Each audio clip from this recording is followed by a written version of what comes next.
प्रिय आत्मीय साथियों, आपको नमन। आपके अंदर छुपे अदृश्य शक्ति को नमन।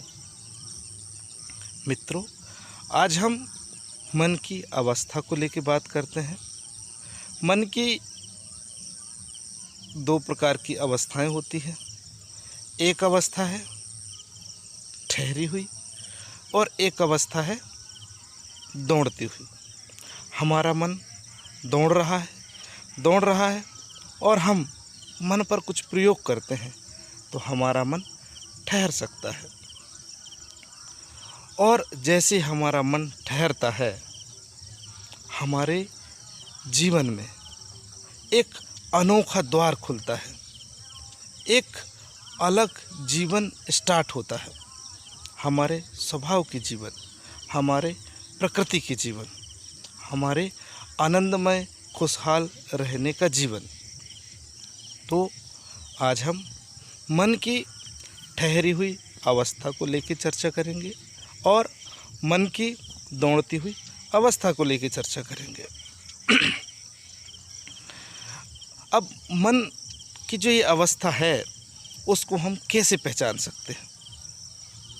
क्या हम मन की दौड़ती हुई अवस्था और मन की ठहरी हुई अवस्था को पहचान सकते हैं? बिल्कुल। आप जैसे ही अपने ऊपर ध्यान देंगे, अगर हम शरीर की अवस्था को पहचानना है तो हम शरीर के ऊपर ध्यान देते हैं, और अगर हमको मन को पहचानना है तो हमको मन पर ध्यान देना पड़ेगा।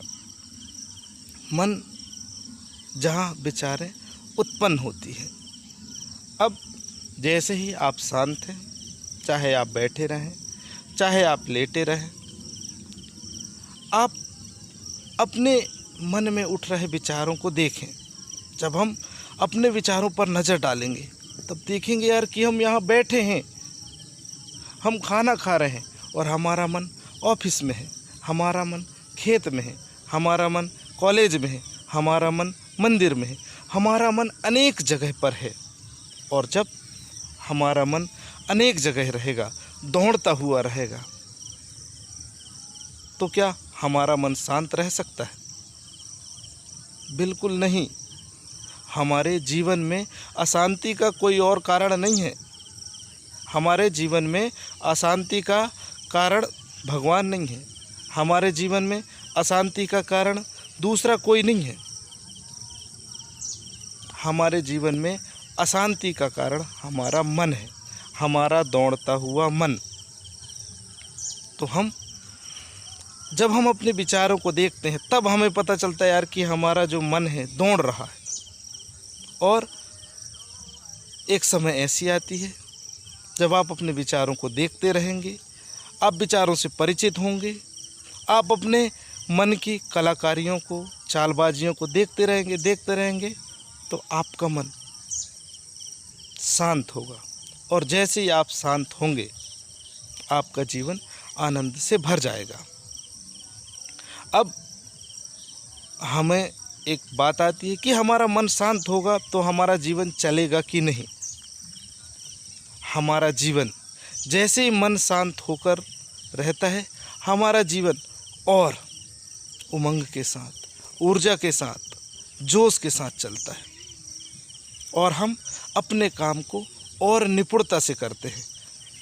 हमारा मन जब शांत रहेगा तो हम खुश रहेंगे, और जब हम खुश होकर कोई काम करते हैं तो आप खुद सोचें कि हमारा काम कैसा रहता है। तो हमारा ये दौड़ता हुआ मन है, उसको शांत करने के लिए, उसको ठहराने के लिए अनेक लोगों ने अनेक प्रयोग दिए हैं। आपको प्रयोग करना पड़ेगा, तभी आपका मन शांत हो सकता है। कृष्ण ने पूरी गीता कही है सिर्फ मन को ठहराने के लिए। भगवान शिव ने माता पार्वती को जो 112 सूत्र दिए हैं विज्ञान भैरव तंत्र में, वो पूरे सूत्र मन को ठहराने के लिए। अष्टावक्र ने जो राजा जनक को ज्ञान दिया है, वो मन को ठहराने के लिए। तो आप अनेक जगह अनेक लोगों की बातों को सुने, देखें और प्रयोग करें। आपका मन शांत होगा, ठहरा हुआ होगा, आपका जीवन खुशहाल होगा। धन्यवाद।